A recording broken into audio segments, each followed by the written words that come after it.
আমাৰ পাছত এটাইতকৈ ভাল তাই জানে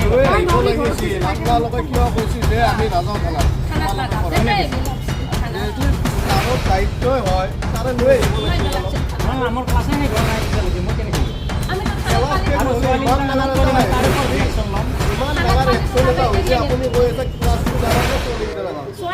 নিৰ্দিষ্ট সময়লৈকে পঢ়িবই লাগিব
কাপোৰ দিব আহোঁতে মানে কাপোৰ জোখ লৈ থাকাতে বেয়া জেগাত টাচ কৰি দিছে যেতিয়া প্ৰিন্সিপাল ছাৰক আমি ক'ব গৈছোঁ প্ৰিন্সিপাল ছাৰক কৈছে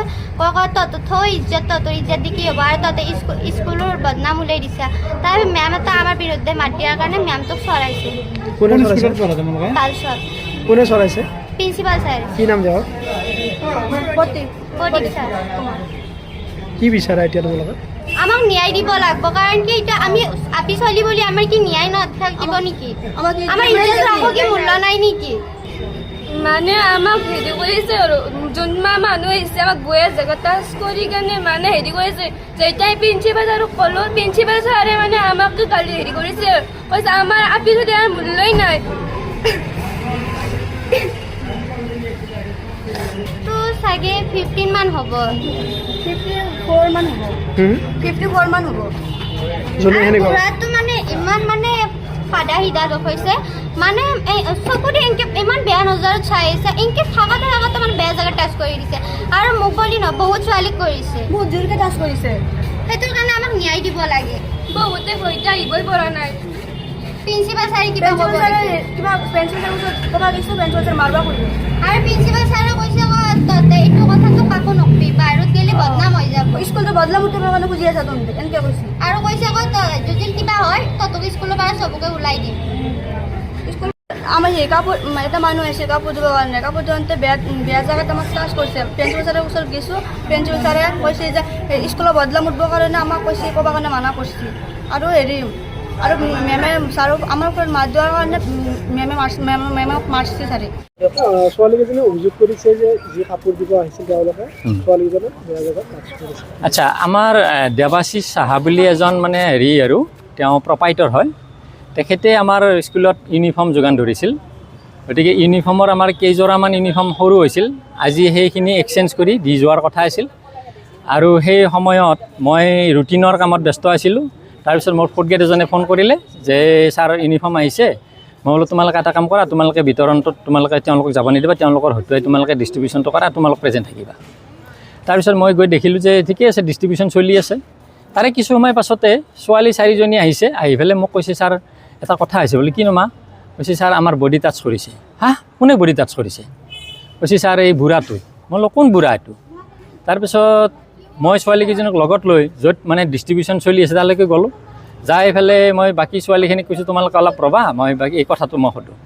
আমাৰ আমাৰ দুজন ফ'ৰ্থ গ্ৰেড আছে লগত প্ৰেজেণ্ট সিহঁতৰ আগতে মই কি কৰিলোঁ এই